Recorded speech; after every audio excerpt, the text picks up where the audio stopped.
On this season of Destination Earth, Akane and I head back to her home country of Japan to explore the southern reaches of the island. Join us as we make our way across Nagasaki Prefecture, as we learn about its atomic past, discover its incredible countryside, and hike some of Japan's most scenic trails.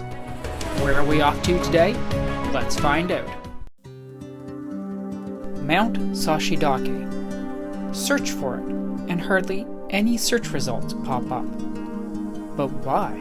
This grass-fueled mountain is part of Saikai National Park.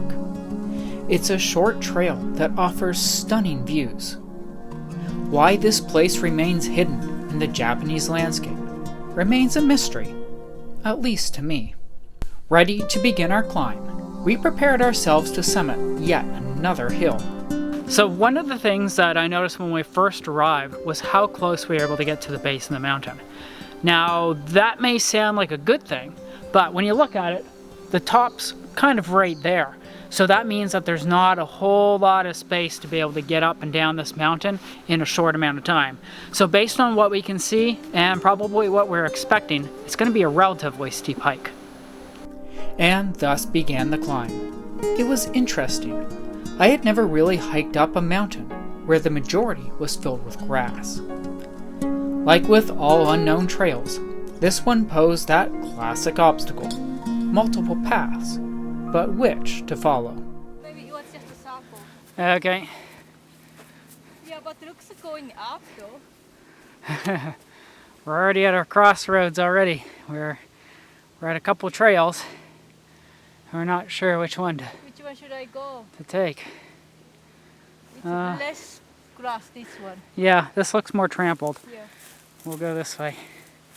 Pushing toward the top, we couldn't help but keep turning around to enjoy the expansive views which kept us company.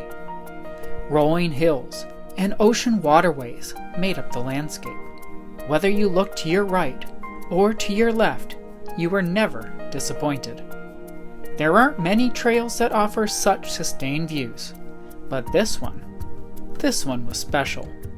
Well, like we expected, straight uphill, but as you can see, it immediately rewards you with views. We're maybe 5-10 minutes into the hike and it's already stunning. It's amazing that there's not more people that choose to hike this and that there's not more information online about it. Our final push gave us something interesting to see. A feature that seemed rather out of place. We're about 15-20 minutes up the mountain and we've come across a structure that we're not quite sure why it would be here. It is two pools of definitely a man-made carved out stone. I'm not sure if that means that this place was once grazed as pasture land and this would be for animals or sheep to get some water, or if there's some other meaning that's not so immediately relevant to me. So what do you think this carved rock slab is? Could it be for livestock? Perhaps an aspect of a former hillside house? Not knowing myself, I turn to you for ideas and insight to what you think it is. Moving onward, we could see the final peak ahead. The trail continued to pass along the side of the mountain. Well, we've almost made it up the entire mountain. And let me say, it is non-stop up. So, if you are coming and you want to hike this mountain, please prepare for that. Now, there are some absolutely stunning views. In fact, you take a break not just because you need to get your heart rate back down to a normal person rate, but you want to stop and you want to take in everything that this hike has to offer. Really, it checks off a lot of stuff on your list. It's beautiful, it's a challenge, and there's nobody around. There's nobody down there, there's nobody on the trail. Maybe it's because it's a midday thing, maybe it's because there's not that much information online so people don't know about it. But this is definitely a trail that, in a sense, you want to keep secret because it's so nice, but at the same time you want others to be able to enjoy the hike and the view. So I'm glad we found it. I'm glad we're doing it. Deep paths were carved along its ridge, indicating that people had often trafficked the area, even though today that seemed to be far from reality. The golden yellows, oranges, and reds of each blade of grass made each part of this hike unique. These contrasted greatly with the sea of green and blue below. Small towns dotted the landscape. It was a place I think people would love to live. It's a chance to get away from the hustle and bustle and reconnect with nature. It's something I'm valuing more and more. As we rounded off the hike, we noticed a series of rocks at the very top that let you know you made it. One last obstacle to defeat before your reward of making it to the finish line. Like 15 minutes. Almost an hour. There you go. See, we can see Ikitsugi Island over there. A big over there. Yeah. Whew.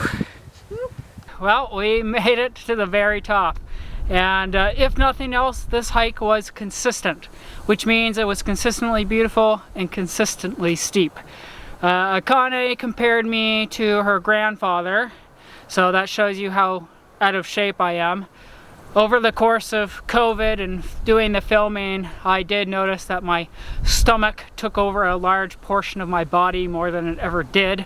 So right now, I'm back into the groove of trying to get into shape again, trying to get the legs moving, get out and doing stuff, and of course, practicing healthier eating habits. That said, it's still a work in progress, but this is definitely a step in the right direction. Thank you so much for joining us all here in Saikai National Park. It has been a lovely 4 days or so exploring it. We're going to be heading now to an island called Fuke Island, and specifically into a little town called Goto, where we're going to be exploring more of this national park in a completely different spot. So we're going to see you tomorrow on the ferry ride over from Nagasaki to Goto. Until then, take care. See you in the next one. This was the perfect hike to end our time in Hirodo. We loved everything about this part of southern Japan. As we prepared to head to our last region of the trip, we were excited to embark on a trip that included one of our favorite ways to travel, by ferry boat.